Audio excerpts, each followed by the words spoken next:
الحمد لله رب العالمين والصلاة والسلام على سيدنا وشفيعنا أبي القاسم محمد وآله الطيبين الطاهرين المعصومين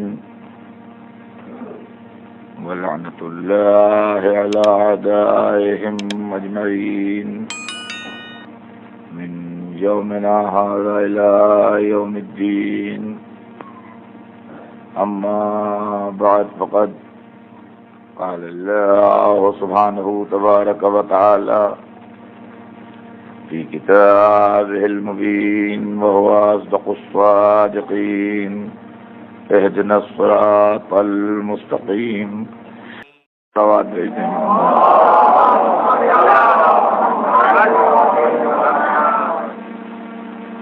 ارشاد اقدس جناب رب العزت ہے کہ اهدنا الصراط المستقیم، یعنی ہمیں اللہ کی بارگاہ میں یہ دعا مانگنا چاہیے کہ پروردگار ہم کو سیدھے راستے پر باقی رکھ، یا بقول دوسرے ترجمے کے کہ ہمیں سیدھے راستے کی طرف ہدایت فرما، سیدھے راستے کی رہنمائی فرما۔ کل میں اس آیہ مبارکہ کی اہمیت آپ کی خدمت میں عرض کر چکا کہ یہ اتنی اہم ہے کہ 24 گھنٹے میں 10 مرتبہ اس کا پڑھنا ہر مسلمان پر واجب ہے، اور اس کا حافظ ہونا بھی ہر مسلمان پر واجب ہے، اس لیے کہ یہ سورہ الحمد کا جز ہے، اور اگر سورہ الحمد یاد نہیں ہوگا تو آدمی نماز کیسے پڑھے گا؟ چونکہ نماز واجب ہے، لہذا جتنی چیزیں نماز میں ہیں ان سب کا یاد ہونا بھی آدمی کو واجب ہے، اور سورہ الحمد جو ہے وہ نماز کا بڑا اہم جز ہے، جس کے بغیر نماز ہی نہیں ہوتی، لہذا اس سورہ کا حافظ ہر مسلمان ہے۔ جتنے مسلمان ہیں وہ سب کے سب اور قرآن کے حافظ ہوں یا نہ ہوں، لیکن اس سورہ کے حافظ ہیں، اور ہم یہ تصور کرتے ہیں کہ ہر مسلمان ضرور نماز پڑھتا ہوگا۔ معاذ اللہ، ایسا تو نہیں کہ کوئی مسلمان نماز نہ پڑھے، لہذا 24 گھنٹے میں 10 مرتبہ ضرور اس کی تلاوت کرتا ہوگا۔ تو میں نے کل آپ کی خدمت میں عرض کیا کہ قرآن پاک نے صراط مستقیم کی تفسیر بھی خود ہی کی ہے، اور یہ علماء پر نہیں چھوڑا کہ اس میں اختلاف پیدا ہو، اور وہ تفسیر جو صراط مستقیم کی بیان ہوئی ہے وہ یہ ہے کہ صراط الذین انعمت علیہم، ان لوگوں کا راستہ جن پر تو نے اپنی نعمتیں نازل کی ہیں، غیر المغضوب علیہم ولا الضالین، ان کا راستہ نہیں جن پر تیرا غضب نازل ہوا، اور ان کا راستہ بھی نہیں جو بہک گئے، گمراہ ہو گئے۔ اب ایک مسلمان ہونے کے ناطے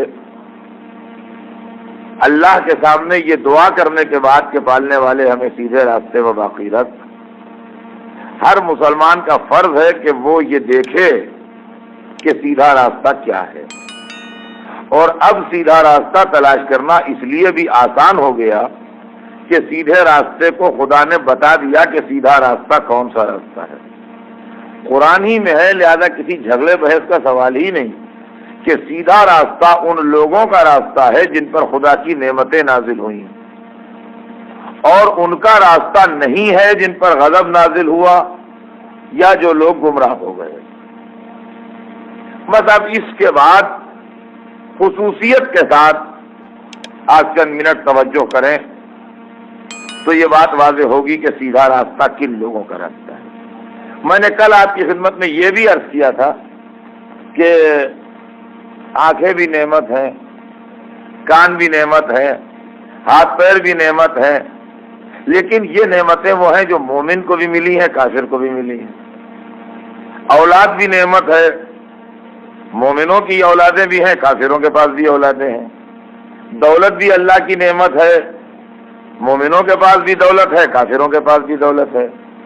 شہرت، عزت، نام، اقتدار، جائیداد، مکان، دکان، کاروبار، یہ تمام چیزیں ایسی ہیں جو اللہ کے دوستوں کے پاس بھی ہیں، اللہ کے دشمنوں کے پاس بھی ہیں۔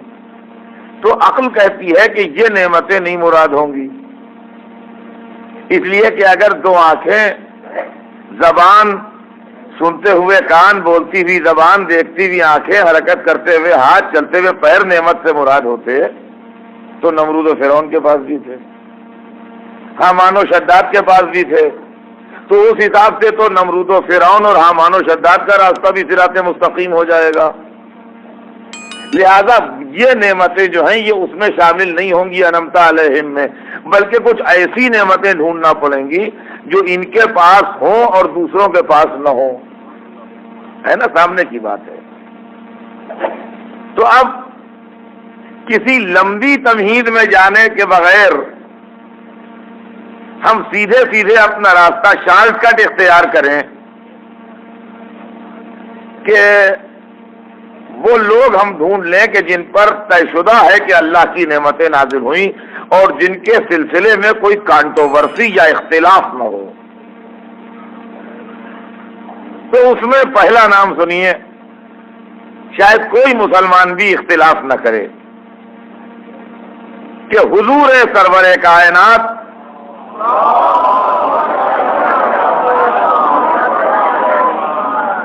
ختمی مرتبت، سردار رسول، فخر انبیاء، سبب تخلیق کائنات حضرت محمد مصطفیٰ صلی اللہ علیہ وسلم کی ذات والا صفات یقیناً ان لوگوں میں ہے جن پر اللہ کی نعمتیں نازل ہوئیں. رسالت کی نعمت، علم کی نعمت، عصمت کی نعمت، طہارت کی نعمت، قرآن کی نعمت، وحی کی نعمت، معراج کی نعمت، حبیب خدا ہونے کی نعمت، طٰہٰ ہونے کی نعمت، یاسین ہونے کی نعمت، اللہ سے ہم کلام ہونے کی نعمت، یہ تمام وہ نعمتیں ہیں جو سرکار دو عالم کی ذات اقدس پر نازل ہوئی، جس سے بہتیرے دوسرے انسان محروم رہے. ہر آدمی کے پاس یہ نعمتیں نہیں ہیں. تو ایک ذات سرور کائنات کی ذات اقدس ہے کہ جس کے اوپر اللہ کی نعمتیں نازل ہوئی. مگر مشکل یہ ہے کہ قرآن یہ کہہ رہا ہے کہ ان لوگوں کا راستہ، یہ نہیں کہہ رہا ہے اس ایک آدمی کا راستہ جس پر ہماری نعمتیں نازل ہوئیں. ایک سے زیادہ ڈھونڈنا ہے لوگ جو صاحبان نعمت ہیں. تو اب تلاش کرنا پڑے گا ایک سے زیادہ ہستیوں کو کہ کن کن پر نعمتیں نازل ہوئیں. اس لیے کہ اگر یہ ہوتا کہ اس آدمی کا راستہ جس پر ہماری نعمتیں نازل ہوئیں تو ہمارا کام آسان ہو جاتا. ہم کہتے بس حضور کا راستہ ہے، یہ اس پر نعمتیں نازل ہوئیں.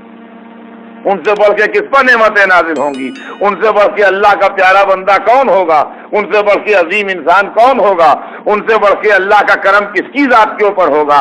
انہی کو اللہ نے سب سے بہتر بنایا، انہی کو سب سے افضل بنایا، انہی کے سر پر تاج رسالت عظمیٰ رکھا، انہی کو تاج شفاعت پہنایا، انہی کے اختیار میں کونین کی طاقتیں دے دی، انہی کو اس قابل بنایا کہ اشارہ کرے تو چاند دو ہو جائے، اشارہ کرے تو سورج پلٹ آئے، نالین سمیت قاب قوسین سے گزر جائیں، ملائکہ در پر خادم بن کے آ جائیں. تو وہی ذات اقدس ہے کہ جس کے اوپر اللہ کی نعمتوں کا نزول ہے اور انہی کے واسطے ہیں یہ نعمتیں. لیکن لوگوں میں تو ایک آدمی نہیں ہے، کئی ہونا چاہیے، کئی ہونا چاہیے کہ جن کے اوپر نعمتیں نازل ہوئیں. اب آئیے دوسرا کوئی ڈھونڈیں جس کے اوپر نعمتیں نازل ہوئی ہوں. تلاش کیجئے کہ اللہ کی نعمتیں کس پر آئیں، تو اسی گھر میں ہمیں کوئی دوسرا بھی مل گیا جس پر نعمتوں کا نزول ہو رہا ہے. اور کچھ ایسی نعمتیں ملیں جو کائنات عالم میں کسی کو نصیب نہ ہوئی. کعبے میں پیدا ہونے کی نعمت، صلوات بھیجتے ہیں محمد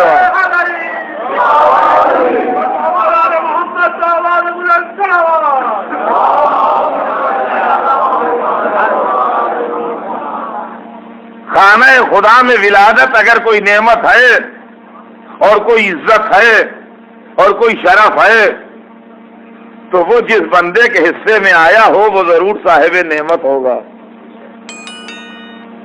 اور رسول کی گود میں پلنا اگر کوئی نعمت و عزت ہے تو ضرور وہ بندہ صاحب نعمت ہوگا جس کو پرورش کے لیے رسول کی گود ملے. اور شرف صحبت رسول اگر کوئی نعمت ہے تو ضرور وہ بندہ نعمت ہوگا جو رسول اللہ کے ساتھ قبل بعثت بھی رہا اور بعد بعثت بھی رہا. اب دیکھیے صاحب نعمت کو ڈھونڈتے جائیے ان لوگوں کا راستہ جن پر اللہ کی نعمتیں نازل ہوئی. سیدھے سیدھے قرآن نے ہم کو گائیڈ لائن تو دے دی، اب تلاش کرنا ہمارا کام ہے. تلاش کرنا ہمارا کام ہے. قرآن نے گائیڈ لائن دے دی ہے ہمیں. تاریخ لکھتی ہے کہ علی رسول کے پیچھے پیچھے بچپن سے تھے، اور خود نہج البلاغہ میں فرماتے ہیں کہ میں رسول کے پیچھے پیچھے یوں چلتا تھا جیسے اونٹنی کا بچہ اس کے پیچھے پیچھے چلتا ہے. یہ تصویر کشی کی ہے اپنی کمسنی کی کہ رسول کے ساتھ کیسے رہتے تھے. اور تمام تاریخیں اتفاق کرتی ہیں کہ غار حرا میں جہاں سرور کائنات قبل بعثت تشریف فرما ہوا کرتے تھے اور یاد خدا میں مشغول رہتے تھے اور مراقبے و تفکر میں آفاق و انفس میں غور کرنے کے سلسلے میں اور اللہ کی قدرتوں اور اس کی شان کے متعلق سوچنے میں وقت گزارتے تھے، وہاں مولا کائنات رسول کے ساتھ رہتے تھے. یہ تاریخ والوں نے لکھ دیا، لیکن ہمارا کام یہ ہے کہ لکھے کو غور سے پڑھیں. خالی لکھ دیا کافی نہیں ہے، بلکہ لکھے پر تھوڑا دماغ بھی استعمال کیا جائے کہ جو لکھا ہے اس کا مطلب کیا ہے. یہ تو لوگوں نے بہت آسانی سے لکھ دیا کہ بچہ ساتھ رہتا تھا. بچہ ساتھ رہتا تھا. بچہ ساتھ تو رہتا تھا لیکن کس کے ساتھ رہتا تھا؟ بچہ بچوں کے ساتھ رہتا ہے خوشی خوشی، اور بچہ بڑوں کے ساتھ بدرجہ مجبوری رہتا ہے یا لے جایا جاتا ہے. دیکھیے یا تو آپ کہیں جا رہے ہیں تو بچے کو اکیلے کہاں چھوڑ کے جائیں گے؟ لے جائیں گے. لیکن بچہ بڑوں کے ساتھ رہنا ذرا زیادہ پسند نہیں کرتا، اس لیے کہ بڑے روک ٹوک کیا کرتے ہیں. ہنس کیوں رہے ہو، دوڑ کیوں رہے ہو، سیدھے بیٹھو، اٹھ کے جا کہاں رہے ہو، آ کہاں سے رہے ہو، کیا گڑبڑ کر رہے ہو، پیر کیوں پھیلائے ہوئے ہو، مجلس میں بیٹھے ہو سمیٹ کے بیٹھو، باتیں کیوں کر رہے ہو، چپ کے بیٹھو. تو یہ جو پابندیاں اور روک ٹوک ہوتی ہے بچے کے اوپر، تو یہ بچہ جو ہے یہ آسانی کے ساتھ بڑے کے ساتھ رہتا نہیں ہے. یہ تو پوری دنیا میں خدا کی قسم مجلس حسین کا فیض ہے جس میں آ کے بچے بھی مہذب بن جاتے ہیں. یہ ایک الگ سبجیکٹ ہے جو نہیں ہے میرا سبجیکٹ، نہ مجھے پڑھنا ہے. لیکن یہ معجزہ مجلس حسین بھی دیکھ لیجئے آپ کہ ہماری مجلسوں میں بڑوں کے ساتھ بچے بھی آتے ہیں. میں نے بڑی بڑی کانفرنسیں دیکھی ہیں، میں نے بڑے بڑے سیمینارز دیکھے ہیں، میں نے یونیورسٹی میں وہ اجتماعات دیکھے ہیں جن کے اندر پروفیسرز اور ریڈرز اور لیکچرز سے کم مرتبے کے لوگ ہی نہیں ہیں، اور اس کے بعد جو اپنی زندگی کا نچوڑ اپنی تحقیق اس پیپر پڑھ رہا ہے وہ بار بار اپیل کرتا ہے آڈینس سے کہ آپ سن لیجئے میں کیا کہہ رہا ہوں، چپ کے بیٹھیے. اور وہ سربراہ مردہ پڑھے لکھے لوگ جو دانشور طبقہ کہلاتا ہے، جو کسی سوسائٹی کے انٹلیکچوئلز کہلاتے ہیں، وہ آپس کی باتوں میں برابر اسے ڈسٹرب کر رہے ہیں.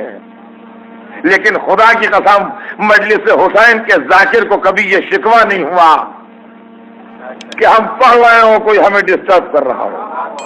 معلوم ہوا یہ حسین ابن علی کا دربار ہے جہاں بچپن سے ایسی تہذیب سکھا دی جاتی ہے کہ دنیا میں کہیں نہ ملے. صلوات بھیجنے محمد.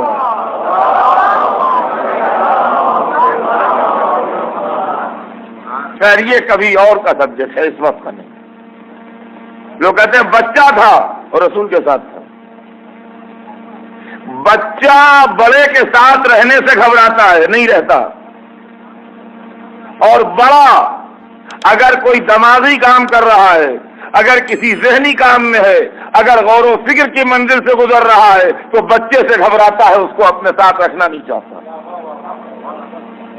اگر آپ کو کوئی چیز سوچنا ہے، کسی مسئلے پر غور کرنا ہے، آپ کوئی تھنکر ہیں، آپ کوئی فلاسفر ہیں، آپ کوئی شاعر ہیں، آپ کو کوئی دماغی کام کرنا ہے، مجھے حسینیہ زہرا میں آن کے مجلسیں پڑھنا ہے، اس کے لیے میں پریپریشن کر رہا ہوں، تیاری کر رہا ہوں، سبجیکٹ سوچ رہا ہوں کہ اتنے برس سے پڑھتا آیا ہوں، اب 21 سال کون سا نیا سبجیکٹ لوں.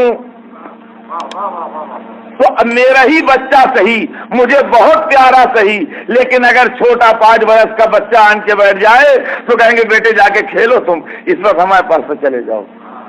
بچہ دل کا ٹکڑا ہے، آنکھوں کا تارا ہے، جان سے زیادہ پیارا ہے، مگر اس وقت جب ہم سوچ رہے ہیں اس وقت اس کی بھولی باتیں ہمارے دماغ کو الجھائیں گی. اس کے بچپن کے مطالبات ہمیں ذہنی پریشانی میں مبتلا کریں گے. اس کے بچکانہ چھوٹے چھوٹے سوالات ہمارے خیالات کے سلسلوں کو منتشر کر دیں گے اور ہمارے ذہن کے تانے بانے کو بکھیر دیں گے. لہذا ہم کہتے ہیں بیٹا اس وقت جا کے کھیلو، تھوڑی دیر بعد آنا. لوگ کہتے ہیں حضور جب غار ہرا میں تشریف رکھتے تھے، جب آفاق و انفس میں تفکر میں اور آیات الہی کے غور و فکر میں وقت صرف کرتے تھے، اس وقت علی ساتھ ہوتے تھے. تو علی کی عمر کیا تھی؟ اگر حضور 35 برس کے تھے تو علی 5 برس کے تھے. اگر حضور 38 برس کے تھے تو علی 8 برس کے تھے. حضور کی عمر تو تھی سوچنے اور غور کرنے کی، لیکن بچے کی وہ عمر نہیں تھی. بچے کو ان سے دور رہنا چاہیے، ان کو بچے کو اپنے پاس سے ہٹانا چاہیے. نہ جانے یہ کون سا بچپن تھا جو رسالت کا مددگار بنتا تھا ایسے ماحول میں. اب سمجھیے کہ یہ بچے عام بچے نہیں تھے، پرورش کے لیے آغوش رسول. صراط الذین انعمت علیہم. اگر نصرت رسول کوئی نعمت ہے تو وہ علی کے حصے میں آئی، اور اگر نفس کا اللہ کے ہاتھوں بک جانا کوئی نعمت ہے تو وہ علی کے حصے میں آیا، اور اگر کل ایمان بننا کوئی نعمت ہے تو وہ حیدر کرار کے حصے میں آیا، اور اگر صاحب ذوالفقار ہونا کوئی نعمت ہے تو وہ علی کے حصے میں آئی. اب عزیزان گرامی یہ سلسلہ کہاں تک گناؤں یہ تو آپ کو خوب یاد ہے، لیکن ایک جملہ کہہ کے آگے بڑھ جاؤں کہ نعمتوں کے لامتناہی سلسلے میں کچھ نعمتیں ایسی ملی کہ جو نہ کسی نبی کے حصے میں آئیں، نہ کسی وسیع کے حصے میں آئیں، نہ کسی خاصہ داور کے حصے میں آئیں، نہ کسی معصوم کے حصے میں آئیں، نہ کسی ولی کے حصے میں آئیں. کچھ نعمتیں ایسی ہیں جن میں علی منفرد ہیں. ایک تو کعبے میں کوئی نہ پیدا ہوا سوائے علی، دوسرے معصومہ زوجہ کسی کو نہ ملی سوائے علی، تیسرے آسمانی اسلحہ کسی کے لیے نہ اترا سوائے علی. صلوات بھیجنے محمد.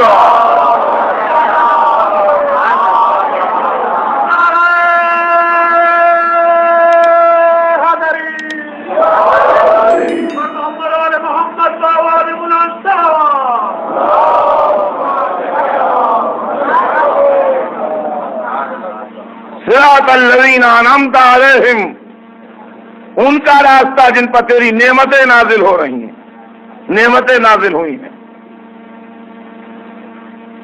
نعمتوں کا سلسلہ جاری ہے، ایسا لگتا ہے جیسے نعمتیں گھر ڈھونڈ رہی ہیں، تلاش کرتے ہوئے لوگ آ رہے ہیں، ستارہ ڈھونڈتا ہوا اتر رہا ہے، سائل انگوٹھی لینے کے لیے جماعت کی صفوں کو دیکھ رہا ہے، دروازے پر ڈھونڈ ڈھونڈ کے مسکین و یتیم و اسیر پہنچ رہے ہیں، نعمتیں تلاش میں گھوم رہی ہیں کہ کہاں ملیں گے علی۔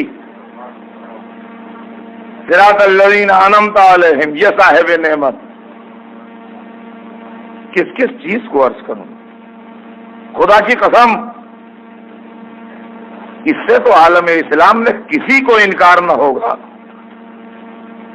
کسی کو عالم اسلام میں انکار نہ ہوگا کہ جو شرف اور جو عزت اور جو مرتبہ میرے مولا کو مل گیا، اس سے اندازہ لگائیے کہ آج سے 1400 برس پہلے جو شخصیت گزری ہے وہ کتنی غیر معمولی اور کتنی آؤٹ اسٹینڈنگ تھی۔ آج ان وسائل کے ایجاد ہو جانے کے بعد جن سے آواز محفوظ کر لی جائے یا تصویر محفوظ کر لی جائے،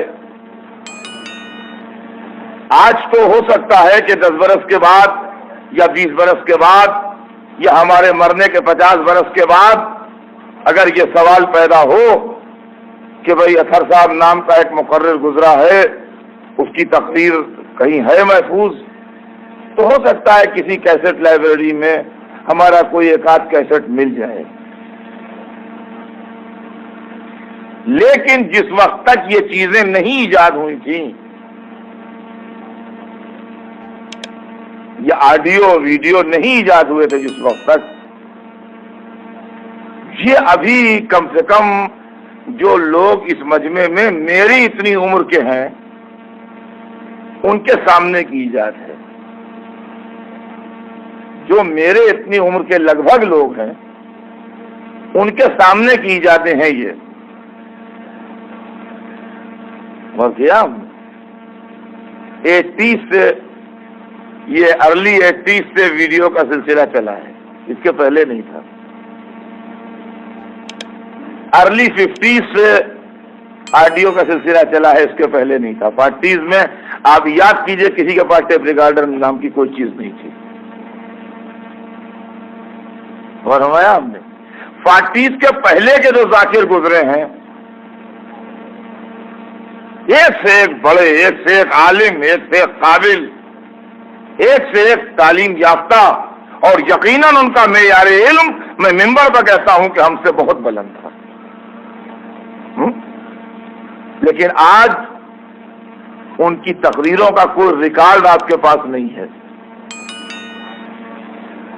اور دنیا کی ہر قوم میں جو مقررین گزرے ہیں، وہ مذہبی ہوں یا سیاسی ہوں یا سماجی ہوں یا کسی موضوع کے اوپر وہ خطیب ہوں، ان کی خطابت کی تعریف تو لکھی مل جائے گی کتابوں میں کہ بڑے اچھے خطیب تھے اپنے دور کے، لیکن خطابت کا نمونہ نہ ملے گا۔ کیسا خطیب تھا جو آج سے 1400 برس پہلے گزرا کہ جس نے اس دور میں خطبے پڑھے تھے، پوری کتاب اس کی یادگار میں آج تک موجود ہے۔ کوئی قاضی جب سے ریکارڈ کیپنگ کا سیکشن چلا دنیا میں، اس وقت سے آج سے 100-150 برس پہلے سے یا 200 برس پہلے سے تو کورٹ کے فیصلے محفوظ رہیں گے، وہ ریکارڈ آپ دیکھ لیں، لیکن 500 برس پہلے کے عدالت کے فیصلے جو ہیں ان کا کوئی ریکارڈ آپ کو نہیں ملے گا۔ 800 برس پہلے ججز نے جو فیصلے دیے ہیں کسی ملک میں،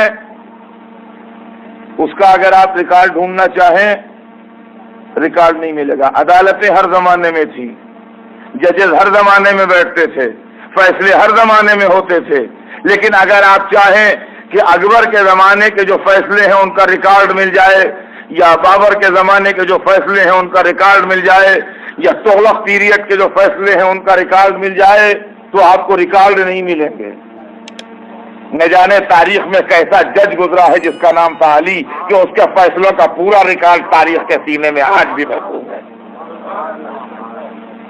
یہ کیا معمولی بات ہے؟ یہ معجزہ نہیں ہے تو اور کیا ہے کہ اتنی مخالفت کے باوجود جس کے علمی آثار دنیا میں اب تک اس طرح باقی، سوچنے کے قابل بات ہے۔ اس کا مطلب یہ ہے کہ انسانی ذہن کو اتنا متاثر کر دیا تھا علی نے کہ ساری مخالفتوں کے باوجود وہ تبرکات باقی رہ گئے انسانوں کے پاس۔ تو علی وہ ہے جن پر نعمتیں نازل ہوئی۔ کعبے میں ولادت بھی ایک نعمت ہے، مسجد میں شہادت بھی ایک نعمت ہے، آغوش رسول میں پرورش بھی ایک نعمت ہے، مسجد میں دروازے کا کھلا رہنا بھی ایک نعمت ہے۔ صراط الذین انعمت علیہم، ان لوگوں کا راستہ جن پر تو نے نعمتیں نازل کی۔ علی کے بعد اور کوئی ہستی سمجھ میں آتی ہے جس پر نعمتیں نازل ہوئیں؟ ایک ذات اور ملتی ہے اسی گھر میں، اگر کسی دروازے پر رسول کا سلام کرنا نعمت ہے تو فاطمہ زہرا کو یہ نعمت ملی ہے۔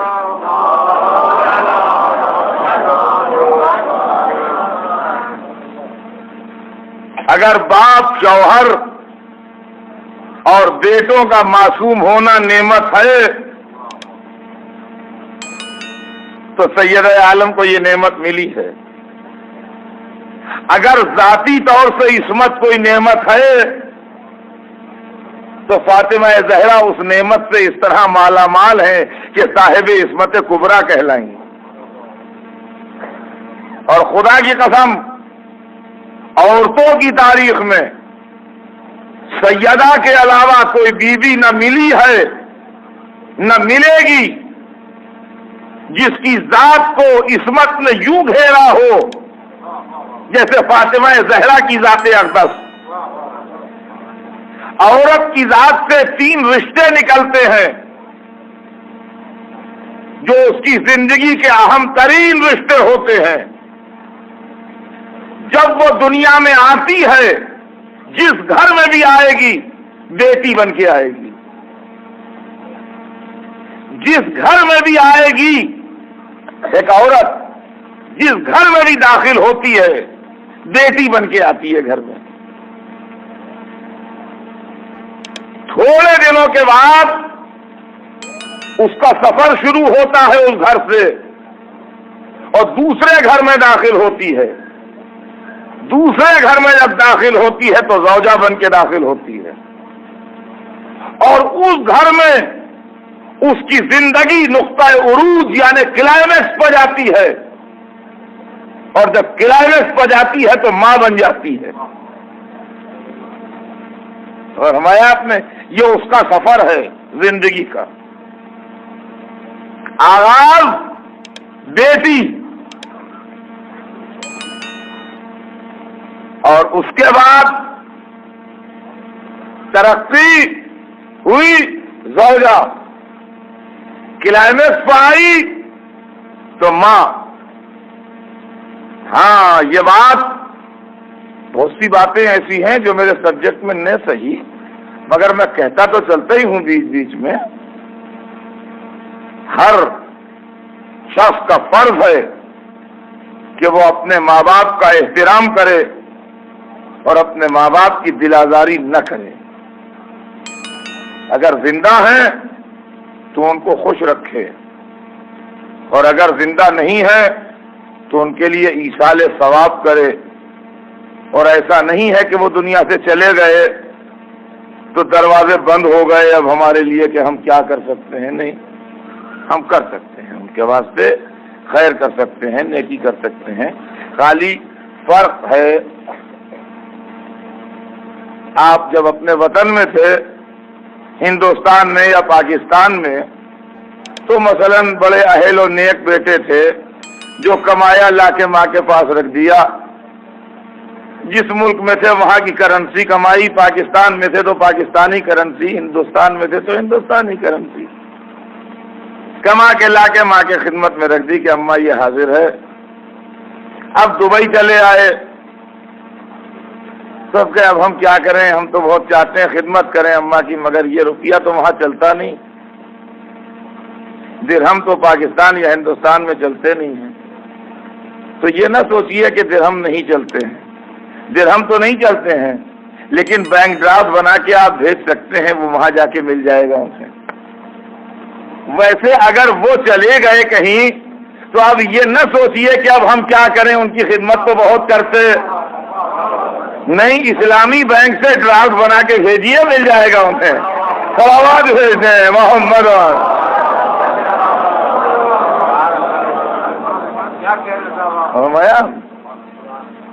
تو مجبوری کوئی بات نہیں کہ وہ تو وہاں چلے گئے اب ہم کیا کریں. نہیں، کچھ بھی نہیں، جیسے آپ کرتے تھے اور اس سے زیادہ. انڈین پاکستانی کرنسی 100 روپے اگر آپ دیتے تھے انہیں اور یہاں سے آپ 100 درہم بھیجیں تو 100 روپے نہیں ملیں گے، بڑھ کے ملیں گے. اگر آپ 100 درہم کا ڈرافٹ بنائیں گے تو وہ انڈیا یا پاکستان میں 100 روپے نہیں ملیں گے، اسے اس کو رقم بڑھ کے ملے گی. اب یہ تو ہر جگہ کا ریٹ ہوتا ہے، کیا ہے ایکسچینج کا ریٹ. اب یہاں سے جو اللہ کے یہاں بھیجیے تو وہ 1 کے 70 ہو جاتے ہیں. یہ ایکسچینج کا ہر جگہ کا ریٹ ہوتا ہے، رقم اوپر نیچے کہیں گھٹ جاتی ہے کہیں بڑھ جاتی ہے. تو یہاں سے اگر کوئی نیکی جائے گی تو اس کا ریٹ جو ہے وہ زیادہ ہے، 1 کے 70 تو کم سے کم منیمم ہے. اور اس کے علاوہ اگر کوئی اسپیشل کیس ہے تو اس کے اندر زیادہ بھی ہو سکتا ہے. ہاں، یہ تو مطلب منیمم اتنا تو ملے ہی ملے گا، لیکن اسپیشل کیس میں اس سے زیادہ بھی ہو سکتا ہے. اور ہمارا یہ ہے. اب یہ ہے کہ ہاں، حوالے کی بات آپ نے کہہ دی تو ایک جملہ کہہ دوں کہ حوالے کے لیے یہ دیکھنا پڑے گا کہ پارٹی دھوکے باز تو نہیں ہے. صلوات بھیج دیں محمد.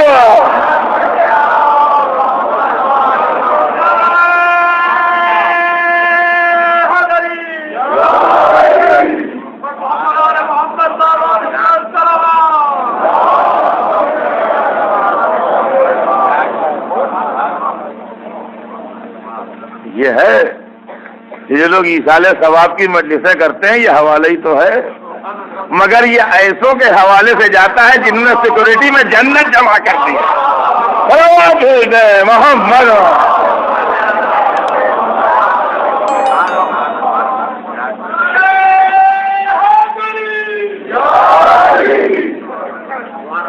تو عزیزان گرامی، معصوم عالم صراط الذین انعمت علیہم، یہ ریفرنس ذہن میں رہے کہ اس گھر کے اوپر اللہ کی کون کون سی نعمتیں آئی ہیں. 3 اسٹیجز: بیٹی، بیٹی کے بعد زوجہ، زوجہ کے بعد ماں، اور ماں. اللہ اکبر، ماں کا مرتبہ دنیاوی رشتوں میں سب سے اونچا رشتہ، انتہا یہ کہ باپ سے بھی زیادہ اونچا رشتہ. دنیا کے رشتوں میں ماں کا رشتہ، اس کی امپورٹنس باپ سے بھی زیادہ. کیوں؟ 2-3 جملے سن لیجئے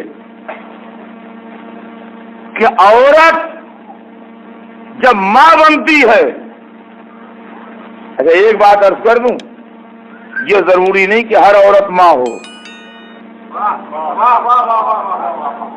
یہ ضروری نہیں ہے کہ ہر عورت ماں بن جائے. جو عورت ہو وہ ماں بھی ہو، یہ ضروری نہیں ہے. یہ ممکن ہے کہ کوئی عورت ہو مگر ماں نہ ہو، لیکن عورت جب ماں بن جائے گی تو مظہر صفات پروردگار ہو جائے گی. یعنی اب جو کلائمیکس پائے گی اس کی زندگی، تو اللہ کی صفات کی جھلکیاں اس کی ذات میں دکھائی دینے لگیں گی. عورت جب ماں بنتی ہے تو ماں بن کے مظہر صفات پروردگار بنتی ہے. خالق وہ ہے، مظہر خلقت یہ ہے، رازق وہ ہے، وسیلہ رزق یہ ہے، رحیم و کریم وہ ہے، مظہر رحم و کرم یہ ہے، رب وہ ہے، وسیلہ تربیت یہ ہے، متکلم وہ ہے، زبان سکھانے والی یہ ہے.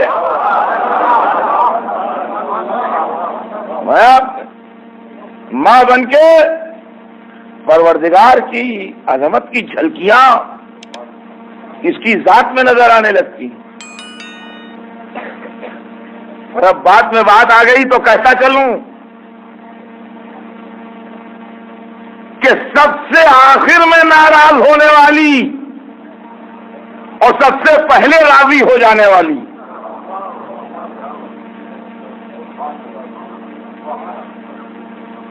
دنیا میں سب ناراض ہو گئے آپ سے، ماں نہیں ناراض ہوتی. بدماش ہے لڑکا، بے ایمان ہے، چور ہے، ڈاکو ہے، شرابی ہے، جواری ہے، زمانہ بھر حیران ہے، محلہ بھر پریشان ہے، شہر بھر کانوں پہ ہاتھ رکھ رہا ہے اس کی حرکتوں سے. اماں ہے نہیں، وہ ایسا نہیں ہے، اس کو بہکائے میں ہے، دوسروں کے سکھائے پڑھائے میں ہے. لوگوں نے اس کو خراب لائن پر لگا دیا، وہ دل سے خراب نہیں ہے. سب کے آخر میں ناراض ہوگی. اور جہاں ذرا سا سر جھکا کے بیٹھا، اماں غلطی ہو گئی معاف کر دیجیے، سب سے پہلے گلے سے لگا کے راضی ہو جانے والی. سب کے آخر میں ناراض ہونے والی، سب سے پہلے راضی ہو جانے والی. اس سے سبق لیجئے کہ ماں کے دل میں محبت پیدا کرنے والا خدا ہے. تو جب ماں میں اتنا رحم و کرم ہے تو جس نے اس کے دل میں محبت ڈالی ہے وہ کتنا رحم و کرم. محمد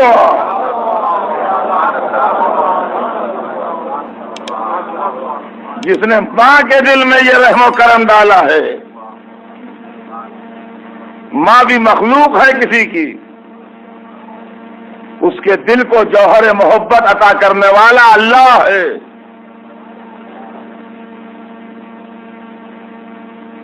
تو جس نے ماں کا دل بنایا ہے، مرکز محبت، وہ اپنے بندے پر کتنا کریم ہوگا، کتنا کریم ہوگا. اب کیسا ظالم ہوگا وہ بندہ جس سے خدا راضی نہ ہو. اس لیے کہ اس حساب سے تو ماں سب کے بعد ناراض ہوتی ہے، تو شاید اللہ اس کے بعد ناراض ہوتا ہے. اور ماں سب سے پہلے راضی ہوتی ہے، تو ذرا سی ندامت کی جھلک بھی دل میں آئے تو شاید وہ خالق کریم راضی ہو جائے. عزیزان گرامی، یہ چند واز کے جملے بھی سن لیجئے.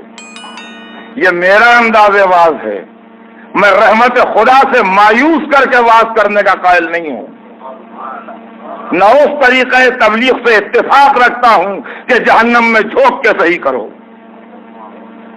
جب رحمت موجود ہے تو اہل بیت کے شیعوں کو جنت کی ہوا میں صحیح کرو، جہنم کی بٹی میں ڈال دیے جا رہا ہے. محمد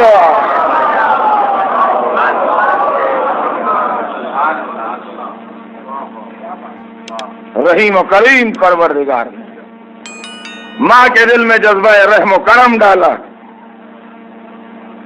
جو ہماری ساری خطائیں نظر انداز کر دیتی ہے اور ہماری معذرتوں کو بہت جلد قبول کر لیتی. تو عزیزان گرامی، یہ تین پہلو ہوتے ہیں زندگی کے. اللہ ہری نعمت سیدہ کو اپنے حصار میں لیے ہوئے، بیٹی، زوجہ، ماں، سرور کائنات کی بیٹی، تاجدار ولایت کی زوجہ، سرداران جوانان جنت کی ماں. یہ سیدہ ہیں. اور خود بھی معصومہ. یہ نہیں کہ خود معصومہ نہ ہو، نہیں، خود بھی معصومہ، اور چاروں طرف عصمت اظہار کیے ہوئے. آپ نے سیدہ کے لیے ایک جملہ سنا ہوگا اکثر ذاکروں سے اور کتابوں میں دیکھا ہوگا، مرکز دائرہ عصمت. یہ لفظ استعمال ہوتا ہے، معصومہ کونین کے لیے لفظ استعمال ہوتا ہے، مرکز دائرہ عصمت. اب یہ چونکہ پورا جملے کا کنسٹرکشن کچھ بڑا عربی نما ہے، ہماری زبان اردو ہے، ذرا اس کو سمجھا دیں کہ کیا ہے. جب سرکل بنتا ہے، آپ اپنے تیسرے چوتھے درجے کا سبق یاد کیجئے. پرکار سے بچے سرکل بناتے ہیں نا، گول دائرہ. تو پرکار کے دو ضلع ہوتے ہیں، دو لائنیں ہوتی ہیں. ایک تو اپنی جگہ پر رہتی ہے اور ایک میں پنسل لگی ہوتی ہے، وہ گھومتی رہتی ہے. اور یہ جو ہے یہ اپنی جگہ ہی پر رہتی ہے. جب اس کا ایک چکر پورا ہوتا ہے تو ایک سرکل بنتا ہے. سرکل صحیح بنا یا غلط بنا، اس کی پہچان کیا ہے؟ سرکل صحیح بنا یا غلط بنا، دیکھیے بہت بچپن کا پڑھا ہوا سبق ہے، آپ کو یاد آ جائے گا. سرکل صحیح بنا یا غلط بنا، اس کی پہچان یہ ہے کہ پوائنٹ سے سرکل کا فاصلہ اگر ہر جگہ برابر ہے تو سرکل صحیح ہے، اور اگر الگ الگ فاصلے ہیں تو سرکل غلط ہے. یاد آیا آپ کو؟ چوتھے پانچویں درجے کا سبق ہے یہ، بالکل بچپن کا. یاد آ گیا ہوگا، بچوں کو جلدی یاد آئے گا، بڑوں کو ذرا دیر میں یاد آئے گا. ہاں، یہ ابھی پڑھنا ہے، ان کو یاد آ جائے گا. پوائنٹ سے اگر سرکل کا فاصلہ ہر جگہ برابر ہے تو سرکل صحیح ہے، اور اگر کہیں کم کہیں زیادہ ہے تو سرکل غلط ہے. اب سمجھے آپ سیدہ کو مرکز دائرہ عصمت کیوں کہا گیا؟ ہر رشتہ برابر کا رشتہ ہے. فاطمہ تو ابوہا و بالوہا و بنوہا. اور ایک بات سن لیجیے اب یہاں پر توجہ چاہتا ہوں عزیزان گرامی، یہ انمتا علیہم کی منزل ہے. آپ چاہے اتنا بڑا سرکل بنائیے، جتنا بڑا سرکل یہ بنا ہے حسینیہ کا یہ قبہ ہے، یا اتنا بڑا سرکل بنائیے جس کے اندر یہ پورا حسینیہ آ جائے،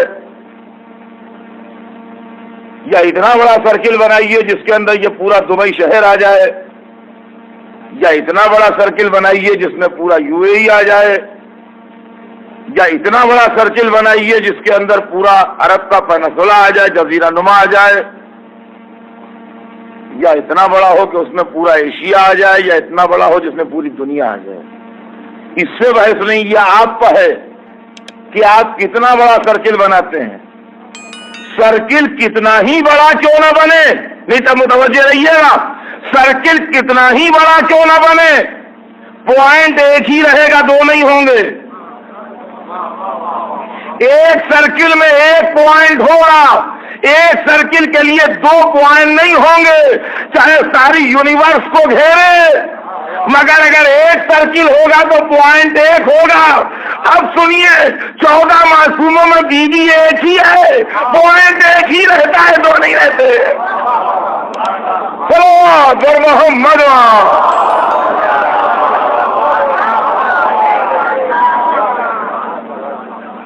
پوائنٹ ایک ہی رہے گا، دو نہیں ہوں گے.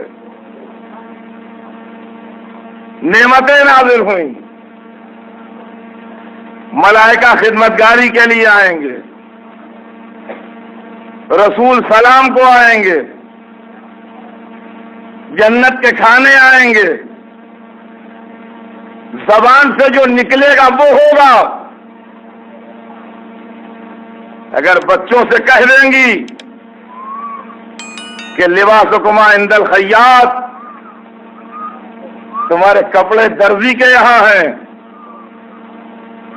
تو رضوان آ کے اپنے کو درزی کہے گا، رضوان نہیں کہے گا.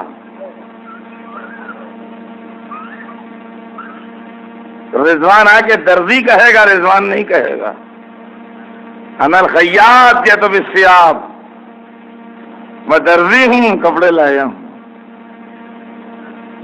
یہ ہے صاحبان نعمت، صراط الذین انعمت علیہم۔ اور بھی کچھ لوگ ہیں اسی گھر میں ہیں، اور رسول کے دوش پر بیٹھنا کوئی نعمت ہے؟ وہ حسنین کو ملی۔ رسول کی پشت پر بیٹھنا کوئی نعمت ہے؟ وہ حسنین کے حصے میں آئی۔ آغوش رسول میں پلنا اور زبان رسالت چوسنا کوئی نعمت ہے؟ وہ حسنین کو ملی۔ جنت کی سرداری کوئی نعمت ہے؟ وہ حسنین کو ملی۔ سورہ دہر، آیہ تفیر، آیہ مباہلہ، یہ سب کچھ نعمت سمجھ میں آتی ہیں یہ چیزیں؟ ان نعمتوں میں حسنین شامل رہے۔ جنت سے کپڑے اسی لیے بچپن میں منگوائے تاکہ کوئی یہ نہ کہے کہ بڑوں کے ساتھ بچے شریک ہو جاتے تھے تو کیا ہٹا دیے جاتے؟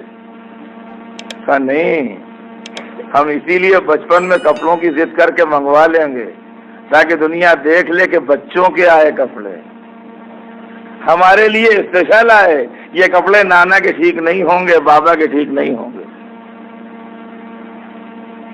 مسلسل نعمتیں آ رہی ہیں۔ صراط الذین انعمت علیہم، ان کا راستہ جن پر تم نے اپنی نعمتیں نازل کی۔ تو اس گفتگو کے بعد جو میں نے اتنی دیر میں آپ کو سنائی، اتنا بہرحال ثابت ہو گیا کہ پنجتن پاک ان لوگوں میں شامل ہیں جن پر اللہ کی نعمتیں نازل ہوئی ہیں۔ اس بات سے شاید کسی مسلمان کو انکار نہ ہو کہ پنجتن پاک سرور کائنات، مولا کائنات، معصوم عالم حسنین علیہ السلام ان لوگوں میں شامل ہیں جن پر اللہ کی نعمتیں نازل ہوئیں۔ جس راستے پر رسول چلیں گے، جس راستے پر علی چلیں گے، جس راستے پر سیدہ چلیں گی، جس راستے پر حسنین چلیں گے، یہ تو بات ثابت ہی ہو گئی کہ یہی راستہ صراط مستقیم ہوگا۔ اب یہ فیصلہ کر لینا آپ کا کام ہے کہ ان کے راستے کو دیکھیے کہ یہ کیوں کر چل رہے ہیں، یہ کیسے چل رہے ہیں، یہ کدھر جا رہے ہیں۔ دوسری بات یہ ہے کہ جو صاحب نعمت ہوں گے ان کا راستہ ایک ہونا چاہیے، یعنی جس راستے پر ایک چلے اسی پر دوسرا چلے، اسی پر تیسرا چلے، جے صاحب نعمت ہوں ایک راستے پر چلیں۔ اس لیے کہ اگر راستے الگ الگ ہوں گے تو مجمع کنفیوز ہو جائے گا کہ اس صاحب نعمت کے راستے پر چلیں کہ اس صاحب نعمت کے راستے پر چلیں، یہ صراط مستقیم ہے یا وہ صراط مستقیم ہے۔ عقل کہتی ہے کہ جتنے صاحب نعمت ہوں وہ ایک ہی راستے پر چلیں، جب تو بات سمجھ میں آئے گی، اور اگر راستے الگ الگ ہو گئے تو بات سمجھ میں نہ آئے گی۔ اب سمجھیے کہ 12 اماموں کی موجودگی میں فقہ ایک کیوں رہی؟ اگر صاحبان نعمت کے راستے الگ الگ ہو جاتے تو ہم سمجھتے کیسے کہ صراط مستقیم کیا ہے؟ پہچانتے کیسے کہ صراط مستقیم کیا ہے؟ لہذا راستہ ایک رہنا چاہیے۔ صراط الذین انعمت علیہم، ان کا راستہ جن پر تو نے اپنی نعمتیں نازل کی ہیں، وہ رسول کا راستہ ہے۔ رسول کے بعد وہ علی و فاطمہ کا راستہ ہے، علی و فاطمہ کے بعد وہ حسن و حسین کا راستہ ہے۔ اب جیسا میں نے کل عرض کیا تھا تمہیدی بیان میں کہ مغضوب علیہم و ضالین کی تحقیق ہی بیکار ہے۔ ان کا راستہ آپ پہچان لیجئے کہ یہ ہے۔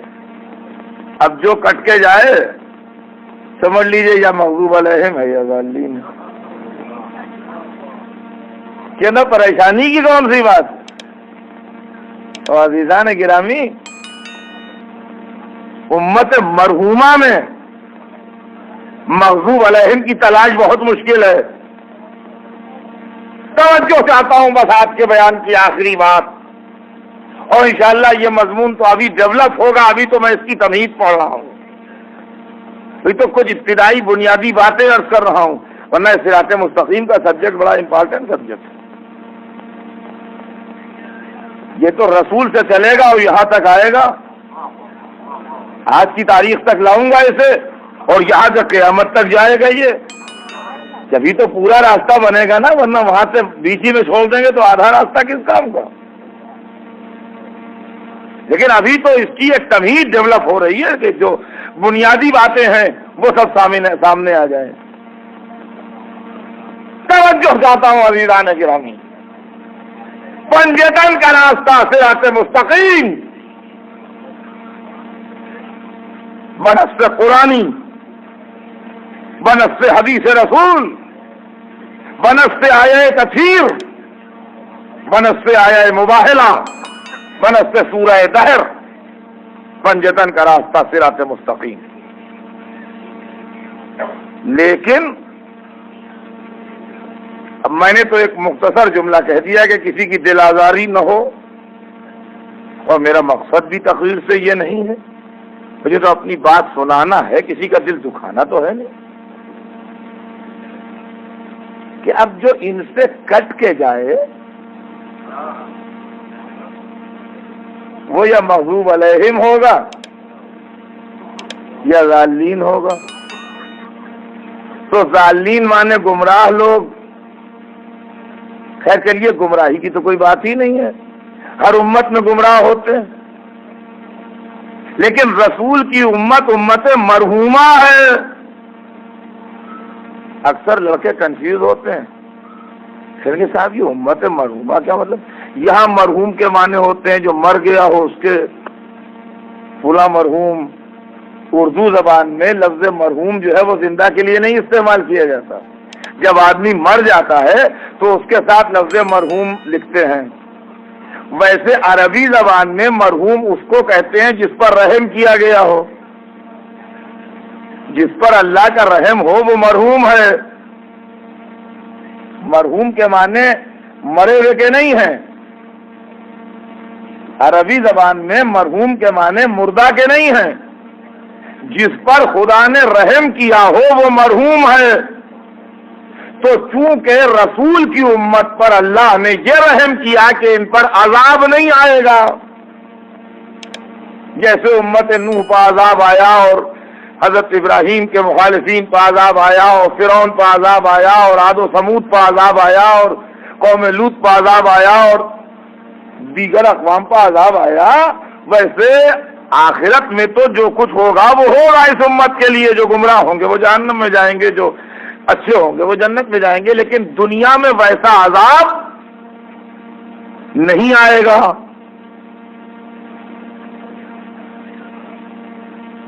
تو اب ضالین تو چلیے مل جائیں ڈھیروں،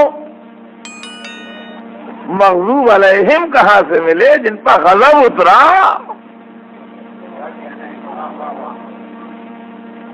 بھائی ضالین تو چلیے ٹھیک ہے، یہ گمراہ ہے وہ گمراہ ہے وہ گمراہ ہے، ہوگا گمراہ.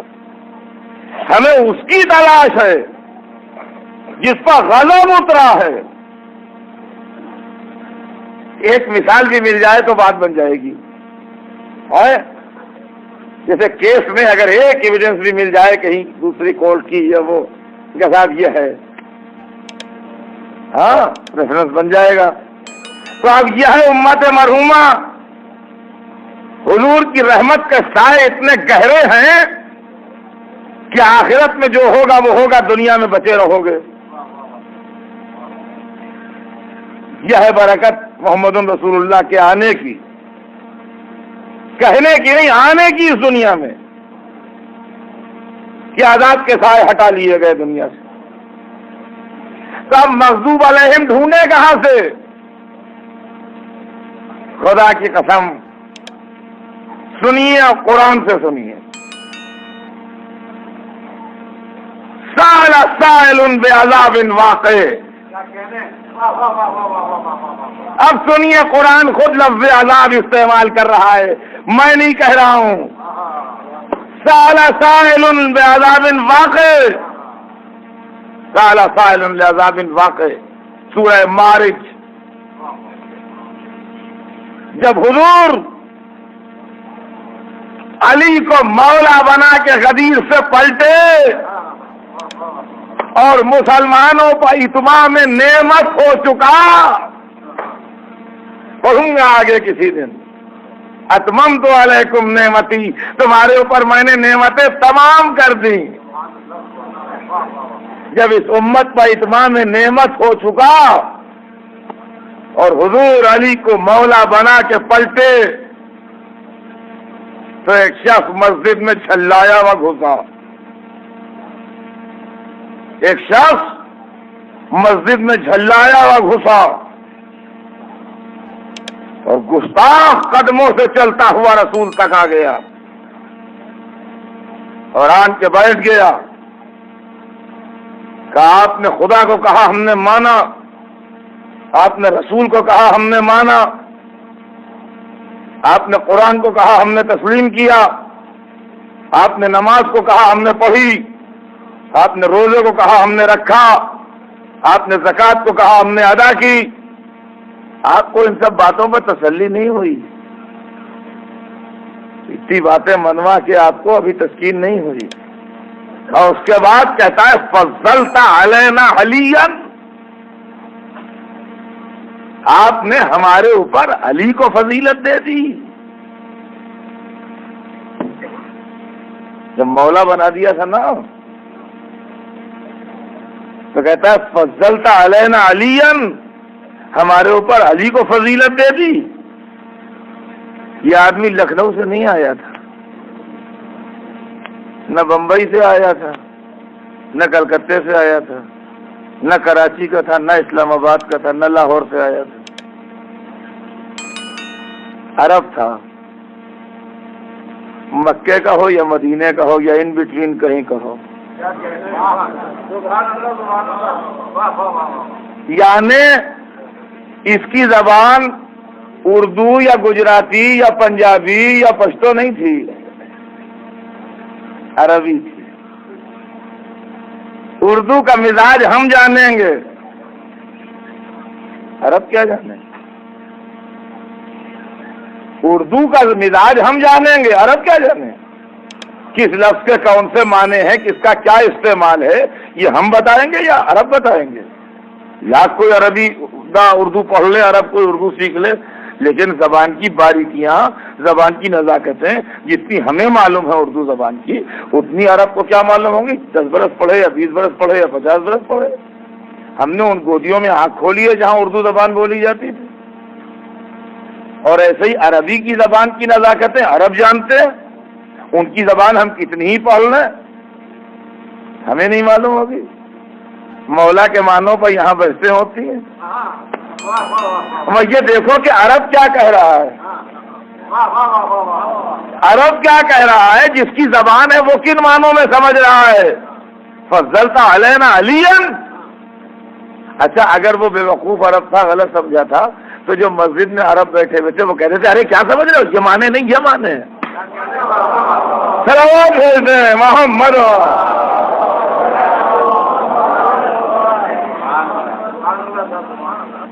نہ وہ ٹوکتے ہیں نہ وہ سمجھتا ہے خود۔ اور اس کے بعد کہتا ہے کہ اگر آپ نے اپنی طرف سے کہہ دیا تو خیر کوئی بات نہیں، اور اگر خدا کی طرف سے حکم ہے تو خدا سے کہیے مجھ پر عذاب بھیجے۔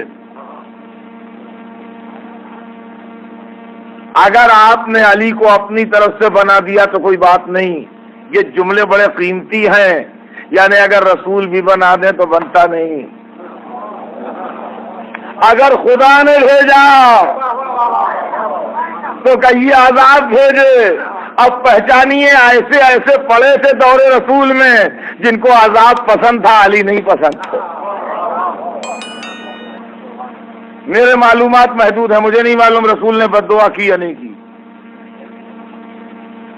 مجھے نہیں معلوم، لیکن اتنا میرے دل کو یقین ہے، پڑھ کے نہیں، کتاب میں نہیں دیکھا، لیکن اتنا میرے دل کو یقین ہے کہ سر سے دامن رحمت ضرور ہٹا لیا ہوگا، سر سے دامن رحمت ضرور ہٹا لیا ہوگا۔ مسجد سے بڑبڑاتا ہوا باہر نکلا، اور جیسے ہی حدود مسجد سے باہر گیا ویسے ہی وہ عذاب آیا جو اصحاب فیل پہ آیا تھا جو کعبہ ڈھانے آئے تھے۔ چندیا میں پتھر گرا اور توڑتا ہوا نکل گیا پورے جسم کو، اور قرآن نے ان کے عذاب کے محلوق جو تھے، جو ہلاک ہوئے تھے، ان کی تصویر بھی بتائی ہے۔ فجعلہم کعصف ماکول، ایسے ہو گئے تھے جیسے چبایا ہوا بھوسا۔ تو اب یہ نہ کہیے کہ گر کے مرا، بلکہ مر کے گرا۔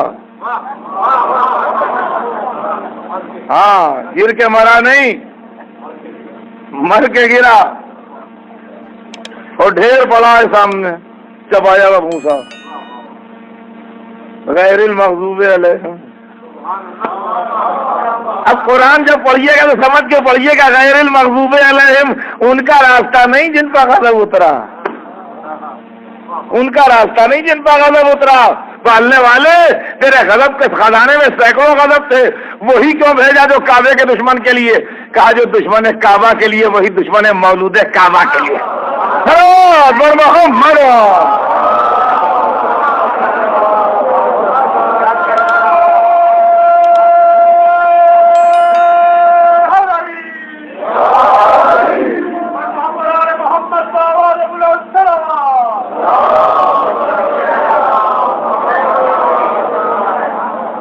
مرو حضور۔